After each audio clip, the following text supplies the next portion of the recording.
Hola, mis queridos hermanos y hermanas, bienvenidos a la segunda parte del estudio de Ven, Sígueme de esta semana. Estamos viendo las secciones 81 al 83 hoy, de más o menos la mitad del 82 en adelante. Si se perdieron la primera parte, regrésense al canal a verla porque no tendría mucho sentido. Estamos estudiando donde mucho se da, mucho se requiere. Lo hablamos en la primera parte, aclaramos qué significa y hoy vamos a hablar algunas cosas más sobre esa aplicación, ¿dónde más lo vamos a poner en práctica? Además, vamos a conversar acerca del principio que gobiernan las bendiciones y algunas cosas interesantes que dan vuelta a eso. Ok, y antes de entrar en materia, quisiera recordarles que no se olviden de dejar su like, de comentar si tienen ideas, suscribirse si no lo han hecho, darle clic a la campanita. Ya empezamos a sacar temas adicionales también a Ven, Sígueme. Empezamos con un hito. Si les gusta, ahí está en el canal. Si les interesa, hablamos de la vocación y elección, la palabra profética más segura, o como lo anunciamos, qué pasó en el monte de la transfiguración. Algunos lo pidieron, está listo, ahí está. Si no lo han visto, pueden regresar a verlo. Y la pregunta sobre eso es si quisieran que hable de otros temas, así, temas separados al estudio de Ven, Sígueme. Adicional a eso, una aclaración que es pertinente hacer es que esta no es una clase de escuela dominical de Ven, Sígueme. Y por eso yo siempre le llamo el estudio. Ahora, ustedes a veces me dicen maestro, bueno, solo hay uno. Maestro se le llamaba a Jesucristo, es un título que no se los reprocho, pero me hace sentir chiquito. Es como, no me ofendo por si acaso, sino que me sonrojo. Yo no soy su maestro de escuela dominical. Esta no es una clase de escuela dominical. Muchos de ustedes van a empezar ya a retornar a la capilla, a poder tener, qué bueno, su clase de escuela dominical. Lo que hacemos en estos videos es un estudio de Ven, Sígueme que les convenga a ustedes para, habiéndolo visto, poder estudiarlo con su familia, tener ideas adicionales que sirvan para su estudio individual, para su estudio familiar, y si son maestros que los ayude también y los prepare. Yo no utilizo el manual del maestro de escuela dominical de Ven, Sígueme. Yo utilizo las escrituras y también el manual del estudio individual, el que usamos en casa para leer con nuestra familia. Así que estos videos van a continuar. Ustedes regresen, vayan a sus clases, allá está su maestro. Yo soy un hermano al que le gusta conversar de estas cosas y los invito a que me acompañen en el estudio. Ok, ahora sí, mucho bla bla bla. Entremos en materia, a lo que vinimos.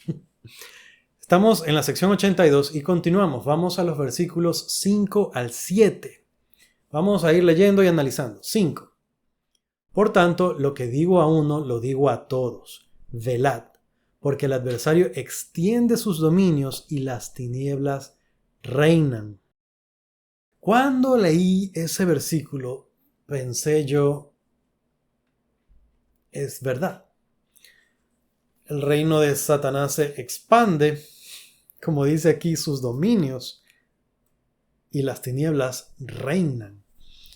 Estamos viendo crecientemente más y más, no solamente la aceptación del pecado, sino presentarlo con orgullo.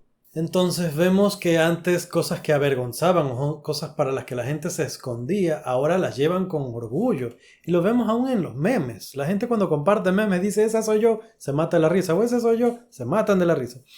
Y muestran comportamientos que nos hacen pensar que es verdad. El adversario extiende sus dominios y las tinieblas reinan. No sé qué tanto más puede avanzar esto, pero está bastante avanzado. Entonces, lo que podemos decir acerca de esto es que es verdad. Así que el consejo del Señor para nosotros es velad. Y yo me pongo a pensar, es verdad. Si hay tanta maldad tan extendida y aún es popular y la gente ya no se esconde, sino que con orgullo salen todas estas cosas, entonces tenemos que proteger a nuestras familias de esta influencia. Continuemos, versículo 6. Y la ira de Dios se enciende contra los habitantes de la tierra y nadie hace lo bueno, porque todos se han extraviado. Y ahora yo, el Señor, en verdad os digo que no os imputaré ningún pecado. Id y no pequéis más, pero los pecados anteriores volverán al alma que peque, dice el Señor vuestro Dios. Brevemente nosotros conversamos acerca de esto el día domingo, en la primera parte, y aquí el Señor lo recalca. Número 1, todos han pecado, o más correctamente, todos hemos pecado. Todos nos hemos desviado, pero por causa del arrepentimiento, por causa de los convenios que hemos hecho o que estamos dispuestos a hacer, el Señor nos dice, no os imputaré ningún pecado. Y esa es la maravilla del poder de la expiación, de la gran expiación que llevó a cabo Jesucristo, que Él solo pudo hacer. Ahora, id y no pequéis más. De eso conversamos también el día domingo. El Señor nos dice, ya, está bien, todos pecaron. Pero el chiste no es que, ya, entonces el pecado, todos pecan, todos pecamos y sigamos así. No. El chiste es ir dejando los pecados. Y no podemos dejarlos todos de golpe. No vamos a hacer una maravillosa luz de la noche a la mañana. Pero podemos hacer un gran cambio, especialmente en el caso de los conversos. Se puede hacer un gran cambio. Y luego ya trabajamos en perfeccionar impurezas. Ya no voy a hacer esto, ya no voy a ser, qué sé yo, resentido. Ya no voy a ser de los que no perdonan. Ya no voy a ser de los que no cumplen con tal cosa o tal otra. En la iglesia tenemos puntos fuertes y puntos débiles. Entonces estamos hablando de trabajar en ir mejorando esos puntos débiles e ir haciendo más maravillosos esos puntos fuertes. Y no pequéis más. Ahora, la advertencia del Señor es, si volvemos a pecar, entonces todos los pecados que yo tenía ya antes, que habían sido perdonados, vuelven y se me toman en cuenta una vez más. Entonces tenemos que tener mucho cuidado con esa advertencia. Ahora, el Señor enseñó este mismo principio en el viejo mundo cuando hablaba con sus discípulos y Él les decía esto que les hablaba en parábolas, que luego los apóstoles les decían, Señor, ¿y qué significa eso? Y Él les explicaba a ellos. Entonces, algunas de las cosas entre algunas de las cosas que enseñó Jesucristo, a mí me gusta mucho que Él habla de una casa y que son echados los demonios de esa casa. Se echa un demonio de la casa y luego ese demonio regresa, encuentra la casa limpia, barrida y trae a otros 7 peores que él. Vuelven a entrar y la ruina posterior fue peor que la primera. ¿Qué significa eso? Es este mismo principio. ¿Qué es lo que acabamos de decir? El Señor nos advierte que nuestros pecados, estos demonios, no son perdonados. Pero el mandato es id y no pequéis más. Si nosotros permitimos que este demonio, este pecado, entre otra vez, este pecado no viene solo, viene peor. Y esto fue lo que pasó con los nefitas disidentes, por ejemplo. Los lamanitas eran malos, ellos no sabían acerca de Dios, ellos no tenían el evangelio, ellos no eran fieles porque no tenían los mandamientos. Y eso los hacía malos, pero los nefitas disidentes eran más ruines, eran peores porque ellos conocían el evangelio y habiéndolo vivido luego lo rechazaron. Eran mucho, mucho, mucho peores. De esa manera, una persona que nunca conoció de la iglesia, que es normal, es una persona buena, de pronto tiene sus pecados por ahí, de pronto tiene sus cositas que no están bien, pero en general el Señor no va a ser tan duro con esta persona que, digámoslo, que siendo no miembro de la iglesia y que no ha hecho convenios, que toma de vez en cuando, que por ahí alguna vez se emborrachó o alguna cosa, o que su vida no es muy ordenada en cuanto a la ley de castidad, por ejemplo. Pero si un miembro de la iglesia, por otro lado, que ha hecho convenios con Dios, que se ha arrepentido de sus pecados, cae en estas mismas cosas, no va a estar en la misma condición que el que nunca conoció. Nunca por nunca va a ser lo mismo. Su naturaleza va a ser más ruin, como los nefitas disidentes. Entonces nosotros no podemos permitirnos alejarnos de la verdad, alejarnos del evangelio. No podemos permitirnos dejar de cumplir. Porque aun si pensamos, bueno, la gente afuera toma y no es mala, Pero si nosotros fallamos en la ley de castidad, en la palabra de sabiduría, si nosotros fallamos en algo así, no va a ser lo mismo. Y no solo que no va a ser lo mismo en el juicio, que Dios va a decir, pero tú sí sabías. Aquí, en esta vida, nosotros no vamos a ser la misma persona que aquellos del mundo que nunca lo supieron, que nunca conocieron. Por naturaleza, nosotros nos vamos a volver mucho peores. Y tengámoslo por certero que el juicio no va a ser el mismo, porque sabíamos. Ahora, el versículo 9 les dice, les voy a decir ahora cómo lo tienen que hacer ustedes. Leamos el 10. Yo, el Señor, estoy obligado cuando hacéis lo que os digo. Mas, cuando no hacéis lo que os digo, ninguna promesa tenéis. Este versículo es bien conocido por buenas razones y es clave para comprender cómo son los tratos de Dios con el hombre. Yo, el Señor, estoy obligado. Para Él es una obligación. Ahora, si nosotros nos ponemos a pensar, ¿quién lo obliga a Él? No somos nosotros. Y no hay una autoridad por encima de Dios que le diga lo que tiene que hacer. ¿Quién lo obliga entonces? Sino Él mismo, con su perfecto sentido de justicia, de cumplimiento, de compromiso. Cuando Él nos hace una promesa, Él la cumple. Y está obligado, no por nosotros, Él mismo, su palabra, su compromiso. No podemos dudar de ello. Ahora, Él está obligado cuando hacemos lo que Él dice. Todo tiene condición. Eso se lo aprendí también a mi presidente de misión, del cual les hablé el día domingo. Mi presidente de misión siempre nos decía, todo tiene condición. Todo está condicionado a algo más. El Señor va a cumplir con nosotros y está obligado a cumplir con nosotros cuando hacemos lo que Él dice. Si no hacemos, no existe la promesa. No hay. No va a pasar. Entonces, ¿cómo nosotros obtenemos algo que quisiéramos? Cuando nosotros leemos las Escrituras y vemos que hay una bendición y uno piensa, yo quiero esa bendición. ¿Cuál es la solución? Fácil. Todo tiene condición. Si hacemos lo que el Señor dice, entonces Él nos va a dar la bendición. Ok, pasemos a los versículos 18 y 19.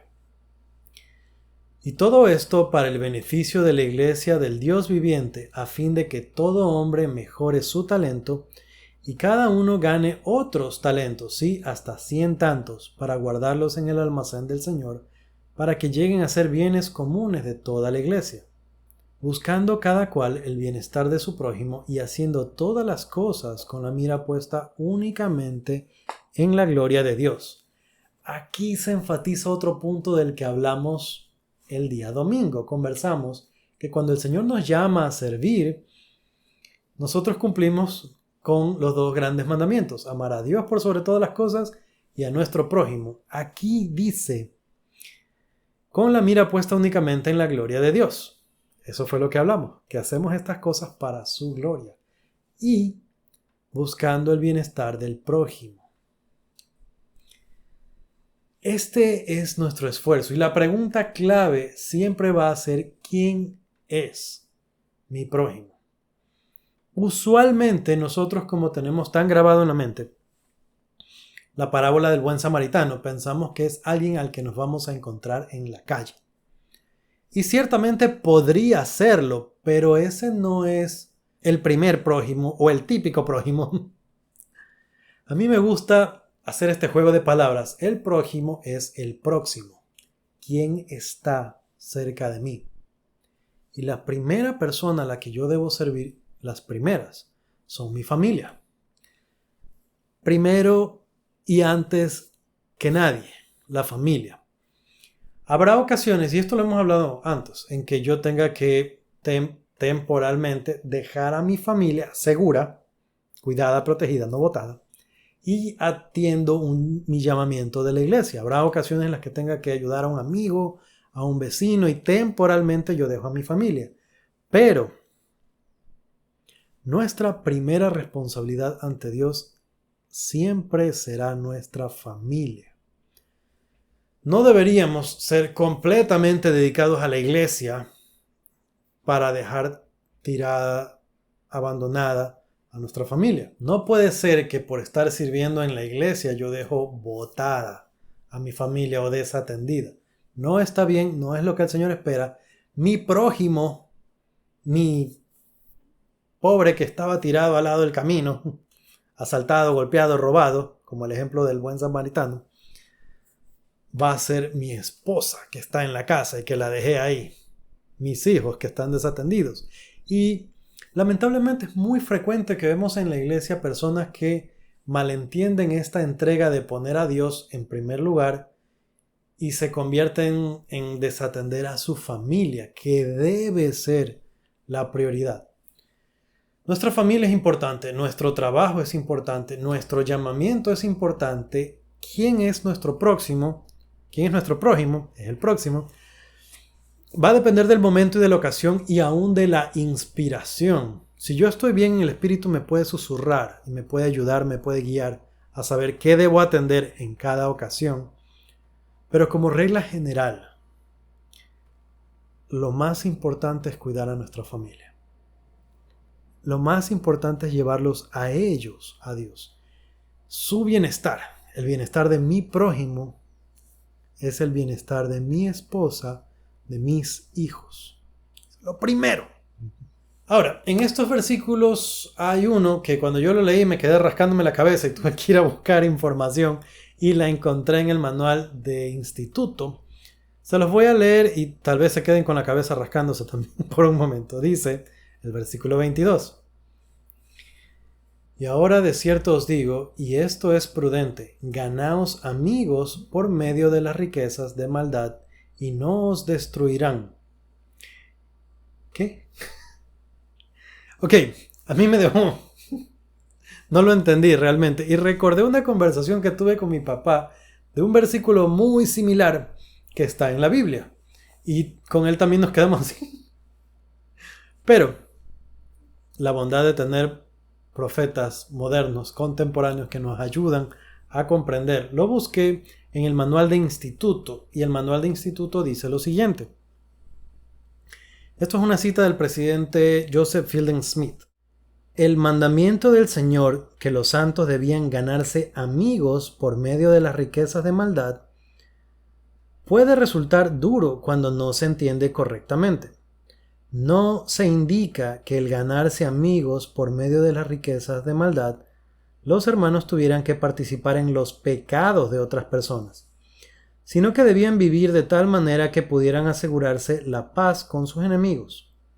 Debían tratarlos bondadosamente, ser amistosos con ellos sin llegar a comprometer los principios correctos y virtuosos. Si los santos podían calmar sus prejuicios, mostrarse dispuestos a comerciar con ellos y demostrar un espíritu bondadoso, todo eso resultaría útil para mitigar su enojo y oposición. El juzgarlos debía quedar en manos del Señor. Muy bien, entonces esa aclaración pienso que es suficiente. Y ya con eso, seguramente cuando lo leamos en casa con nuestra familia, todo el mundo se va a quedar así también. Entonces ahí está la solución, ahí está la respuesta. Esa es la aclaración que se da. Muy bien, pasemos ahora sí a la siguiente sección, a la 83. Y la sección 83 también se da mientras el profeta estaba reunido en concilio con unos hermanos. Vamos a ver lo que dice y vamos al versículo 2. Las mujeres tienen el derecho de recibir sostén de sus maridos hasta que éstos mueran. Y si ellas no han transgredido, tendrán confraternidad en la iglesia. Muy bien, la parte que yo quería concentrarme es el derecho que tienen las mujeres de recibir sostén de sus maridos. Y vamos a ir primero con un aspecto acerca de esto y luego con otro.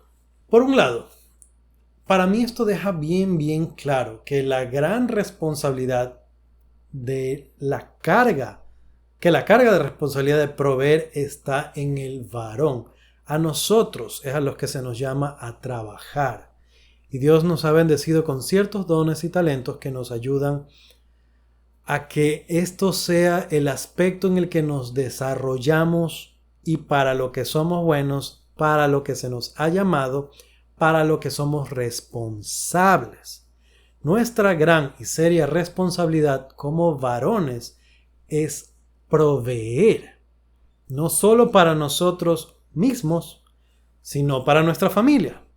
Entonces, teniendo clara esa parte, quisiera yo también hacer una aclaración que es pertinente, que es importante. No quiero yo criticar, ser duro, o como le he dicho en otras ocasiones, poner el dedo en la llaga, de hermanas que son mujeres solas, que les toca valerse por sí mismas, que les toca proveer para ellas y tal vez para sus hijos. No quisiera, esto no es para hablar mal de ustedes, hermanas, que me están escuchando, que esta sea su condición. Es probable que haya muchísimas de ustedes en esta condición. No es una crítica para ustedes, pero sí voy a hacer varias aclaraciones aquí, porque este punto es muy importante. Las mujeres tienen derecho de recibir sostén de sus maridos hasta que estos mueran. Nuestra responsabilidad de hoy y para siempre, hermanos, va a ser proveerles a ellas, porque tienen ese derecho. Nosotros, maridos, sostenemos a nuestras mujeres. Nuestra es la responsabilidad. Y vivimos en un mundo en el que es normal que ambos, hombre y mujer, trabajen. Años atrás, las autoridades generales hablaban muchísimo sobre la mujer que trabaja. Otra vez, no quiero ser malo, cruel. Sé que hay situaciones y situaciones. Y para cada situación, cada persona puede buscar a Dios en revelación qué va a ser lo mejor para su caso. Yo voy a hablar de generalidades. Cada persona es un mundo igual y habrá casos y habrá casos. Pero, de forma general, no es la perspectiva machista de un hombre cavernícola, de estos de la iglesia que quieren tener a la mujer esclavizada. Ok, no es nuestro propósito que nuestras mujeres no estudien, no aprendan, no crezcan, no sean inteligentes, etc. Todo eso es, francamente, basura. Y en muchas ocasiones excusa para sacar a la mujer del hogar, para que no esté ahí con sus niños. Y la pregunta es, ¿quiénes crían a nuestros hijos? ¿Por qué razón la mujer tiene derecho a ser sostenida por su esposo? Porque asimismo ellas tienen responsabilidades que de trabajar no pudieran cumplir. Tenemos demasiados casos de niños que son criados por abuelitas o por que se le paga a alguien para que se quede con ellos, peor todavía. Y yo me pregunto qué va a hacer de estas generaciones que no están siendo criados, solamente mirados o cuidados, pero no criados en un hogar, con una mamá que esté allí con ellos para observarlos, para darse cuenta si mamá llega al final del día cansada, obvio, de todo el día trabajar. Y si encima llega cansada, a ella cocinarle a su esposo, que los dos trabajan y sin embargo ella llega a la casa a seguir trabajando. Si esta es la situación, ¿con qué cabeza esta madre atiende a sus hijos? Ahora, yo sé que hay situaciones de necesidad en las que si no fuera así, no nos alcanza para subsistir, pero yo quisiera que nos pongamos la mano en el corazón y pensemos bien, ¿por qué razón trabaja mi esposa? Mi esposa trabaja para que tengamos estos viajes que nos gustan, para comer en estos restaurantes, para tener el último teléfono, para tener un televisor todavía más grande que la pared, para tener muebles súper caros, para tener un carro que la gente dice, wow, cuando yo paso con mi carro. ¿Por qué trabaja la mujer? Si nosotros estamos dando más valor a posesiones materiales que a nuestros hijos, algo está mal. Algo está mal. Nuestra es la responsabilidad de proveer para que mi esposa esté con mis hijos. Y este es un ejercicio que podemos hacer en casa. Otra vez, va a haber situaciones y situaciones. Mi mamá, por ejemplo, les cuento, mi mamá hizo un gran esfuerzo por estar con nosotros cuando éramos pequeños. No vivíamos en extrema pobreza, pero sí teníamos algunas limitaciones. Algunas. Y mi mamá prefería estar con nosotros sabiendo que podía trabajar y tener muebles más bonitos, un carro para ella sola, tal vez, sabiendo que podíamos tener otras cosas. Ella prefería estar con nosotros. ¿Qué tiene más valor? ¿Qué tuvo más valor? Ahora, en una breve época en que las cosas se pusieron muy mal, mi mamá trabajó. Podía hacerlo y lo hacía muy bien. Mi mamá podía trabajar y trabajó en una época en la que sí fue crítico y necesitábamos. Y ahí sí yo no sé qué hubiera pasado si mamá no estudiaba. De pronto no podíamos ir a la escuela o alguna cosa, no sé.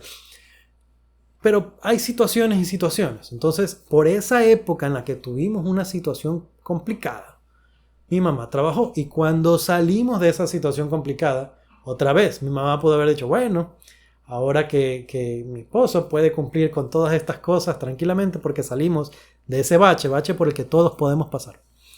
Ahora que salimos de ese bache, ya me puedo comprar unos muebles lindos y adornos, cuadros, floreros, ropa, viajes. Ella hizo a un lado todo eso para quedarse con nosotros. No para ser nuestra criada, empleada, como le digan en su país, no lo sé, sino para estar con nosotros, para hacer cosas tan sencillas como ver televisión con nosotros, para saber qué estamos viendo nosotros, para ayudarnos con nuestras tareas, para tenernos paciencia y amor, no después de todo el día de mucho trabajo llegar a la casa y explotar con nosotros, sino cuidarnos de verdad, en serio. Entonces, ¿qué es lo que yo estoy diciendo? Que la mujer pertenece a la casa y que tiene que ser nuestra criada, empleada, que ella es la que tiene que limpiar para nosotros. Nada de eso es lo que estoy diciendo. Nuestros hijos. Yo he hecho en muchas ocasiones, hemos tenido épocas en las que sí se vuelve complicada la vida y hemos pasado necesidades. Y mi esposa me dice, ¿y si yo trabajo? Y siempre ha salido la misma cosa. Yo le digo, si tú trabajaras, X cantidad de dinero tendríamos en la casa. Mis hijos valen más que eso. Podemos pensarlo así. ¿Cuánto dinero está haciendo nuestra esposa? ¿Con cuánto dinero está aportando a la casa? ¿Cuánto dinero está entrando por causa de que ella trabaja? ¿Cuánto cuestan mis hijos? No estoy diciendo que la mujer no debe estudiar, prepararse, ser más, elevarse. ¿Qué sí estoy diciendo? El valor de nuestros niños, de nuestros hijos, que es un tesoro. ¿Qué sí estoy diciendo? No dejémonos, no permitamos que estas mentiras del mundo, de la realización de la mujer, priven a nuestras generaciones de su mamá. Cuán agradecido estoy porque tuve a mi mamá conmigo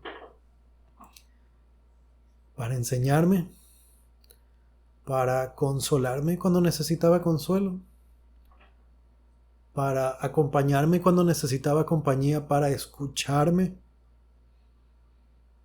cuando necesitaba hablar con alguien.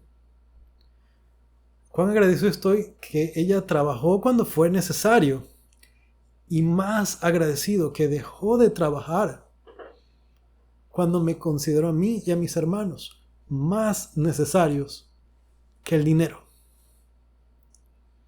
Cuán agradecido estoy por un papá trabajador que se esforzó, que papá es una de las personas más trabajadoras que yo conozco, que se esforzó todos los días para que pudiéramos tener a nuestra mamá con nosotros.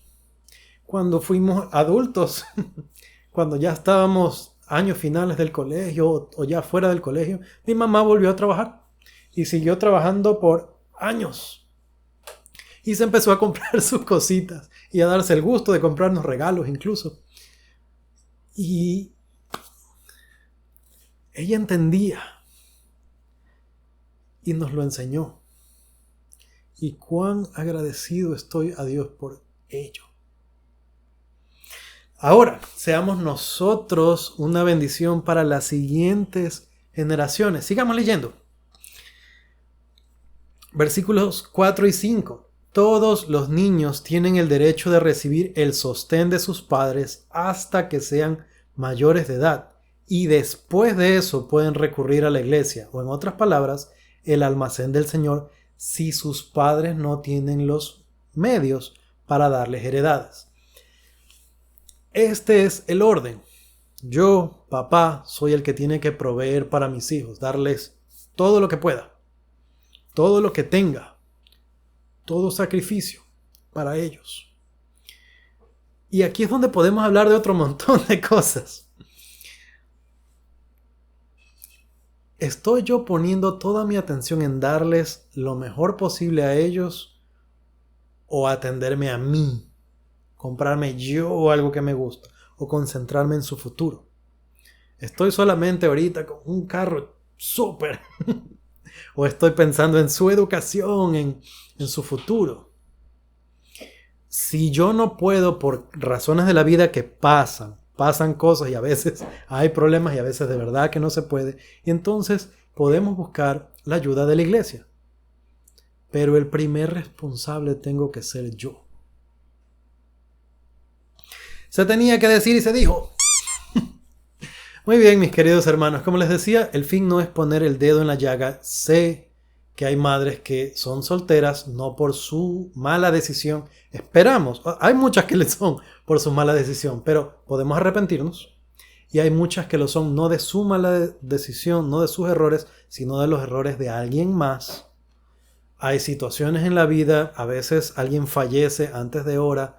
Pueden haber un sinnúmero de situaciones que llevan a la mujer a trabajar. No son necesariamente su culpa, tal vez la mayoría no lo sean. Muchas veces hablamos de estas mujeres que son padre y madre a la vez. Otra vez, no quiero hablar en contra de las mujeres que se ven forzadas en una situación así.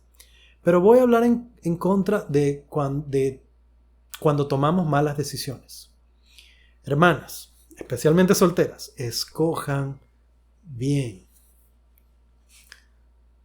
Por favor,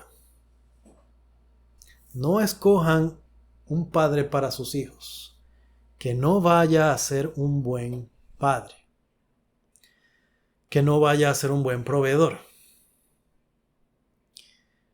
O peor todavía, no escojan sin escoger, simplemente, me tocó este y ese es con el que me fui. No, usen su albedrío para escoger a una buena persona. Sean ustedes mismas una buena persona. Realmente no se puede ser padre y madre a la vez. Una mujer no tiene los mismos dones y capacidades que un hombre. No puede ser padre. Puede ser madre, pero no puede ser padre. Y de la misma manera, un hombre no puede nunca reemplazar a una mujer. No lo puede hacer. Dios nos ha bendecido con diferentes dones y talentos y se nos ha mandado por una buena razón a formar familias de esa manera.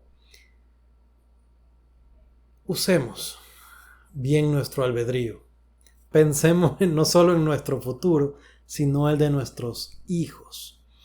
Como les decía, si el error ya fue antes, entonces puedo arrepentirme y tratar de hacerlo mejor con lo que se pueda. Y adicional a errores también hay situaciones de la vida que pasan. Yo entiendo, pasan, hay muchísimas, diversas situaciones que me pueden llevar a una persona a tener que criar sola o solo a sus hijos. No es lo óptimo, no es la mejor manera. Para algunos va a ser la gran prueba de la vida. Podemos confiar en que con la bendición de Dios podemos salir adelante. Como les decía, si está en nosotros evitar esa situación, deberíamos hacer lo más posible porque la organización de la familia, la estructura, permanezca, funcione bien por tener la vida de la que se habla en la proclamación para la familia. ¿Okay? No estoy diciendo a una mujer permanecer con un hombre abusivo por permanecer con su familia, por si acaso. Y a ver, como les decía, cada situación puede ser distinta. Por eso les decía, busquemos revelación, hablemos con nuestros líderes. De forma general, debemos apuntar a vivir como organización de familias.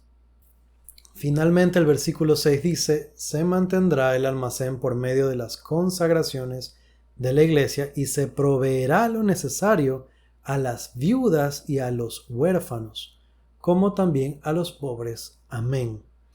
El Señor siempre se ha enfocado en el cuidado de los necesitados.